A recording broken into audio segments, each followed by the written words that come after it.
I'm an educational specialist, and of course, I deal with the topic of high school, but I'm also the Black Outreach Coordinator. And what a distinct pleasure to be able to reach into the Black, Brown community and to help them along the way with homeschooling. I work with a lot of leaders. And you know, Zan, that Black homeschooling is one of the fastest demographics of new homeschoolers, going from like 3% to 16% during the pandemic. I Okay, mean, wait a minute. You mean 3% of the Black community homeschooled before COVID. Afterwards, it's well, 16%? during COVID, it was Six 16%. It was such a w big jump. That's a big, wow. big I jump. mean, that is a huge jump. Yes. What do you think accounts for that?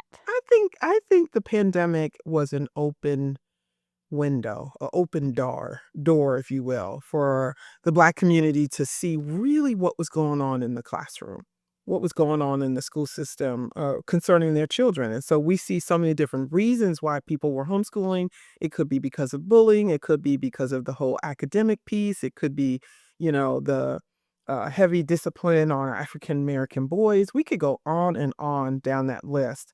But I think the pandemic was the straw that broke the camel's back. It was kind of like where people saw what was going on, and that was an opportunity. The whole homeschooling community went from why are you homeschooling to how do you homeschool, right? Yes, Zero to that's right. hero in one pandemic we all 0 went, to right? hero, I like that. Yes.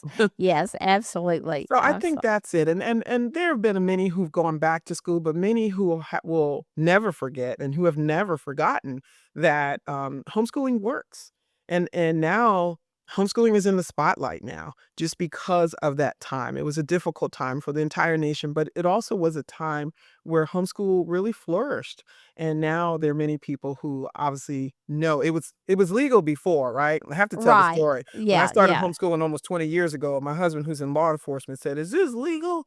Don't have the police at my door." I And said, you said, I said, "Hon, you are "Lorenzo." the police." That's He said, "Well, don't have my coworkers at my door talking to the girl at the park." Right? And that's where HSLDA shows up. You got to call my friends at HSLDA because you want to get the story right. I mean, this is your precious child. You want to get it right. And so that's where I started and fell in love with HSLDA long ago and had no idea that I would be a part of the team. It's my pleasure to serve and, to support the Black community who they have questions. They're 40 years behind a movement that's been around. And so, you heard me, Zan, we were talking privately about how we really need to love on Black homeschoolers because they become a very important part of the homeschooling movement because they're new, their perspective is different. They're coming in really trying to learn some of the benefits of homeschooling, which they didn't know, absolutely. right? No one knew. Well, okay, so you can, I just wanna tell you my story, and then you can comment and, or correct me if I'm wrong. So we had probably Joe and I started in the, mid-1980s. I started to say 1880s, well, not exactly. So it was the mid-1980s. And so then by the '90s, homeschooling is starting to grow. It's become legal in South Carolina, or much more easily accessible legally in South Carolina in the early 1900s, and in the early what is wrong with me, in the early 1990s. And so then we started having, a couple of Black friends who began homeschooling, and they were having such a hard time with their families. And so when we would get together, and I asked Charlene, oh, why she thought it was that way. She said, "Well, my parents told me we had worked so hard as a community to gain a seat at the table of public education that they felt like traitor is too strong a word, but they felt like they were rejecting that freedom or that place they had fought so hard to win." What do you think about that? Yeah, well, public education is important to many people who can't homeschool. They can't homeschool for lots of reasons, right? That may be very personal to their family, personal to their health, their ability to home educate their children. And the answer would be public education. But I think that as we have stretched ourselves out of our comfort zone, we realize that you can homeschooling work. You can homeschool and, be active in, you know, the church or in sports, et cetera, et cetera. We found ways that homeschooling can work, and we also found those who can support homeschooling. Parents need to, obviously direct the education of their children. We believe in, parental rights, but you can have someone else teach your science class if you hate chemistry, right? Yeah, And we're right, right.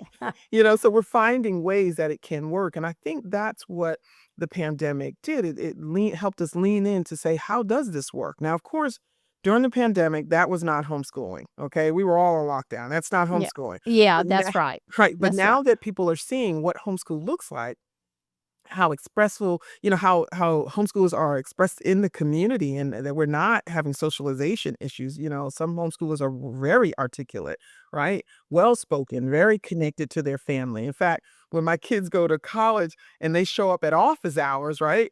No, the professors having office hours and they get there and they're like, "You guys are homeschool, aren't you?" They're like, "Yeah." Oh, Right? that's so interesting. Okay, tell me why that is. Why are the homeschoolers the ones showing up for office hours? Well, I think it's because they're comfortable with the interaction of talking about education with an adult, right? In Yeah, homeschooling, and you have they're comfortable talking to adults. I think yes, that's a key too. yes, Yes. yes, but even about your education, because so many kids don't want to come to another adult when they need help on the math question, right?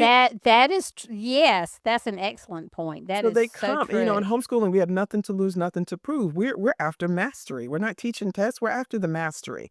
And so if there's a question, guess what? They march to our office hours, which i.e. is going to ask mama, right? Yes, that's Mama has office hours too. I right. had to create this basket. And I was like, everything that you need help on, guys, put it in the basket. And when mommy has her time, she's gonna go in here and go through and see all your questions. And so that was office hours, right? That is yes, yes, that's hilarious, but that is absolutely true. Absolutely true.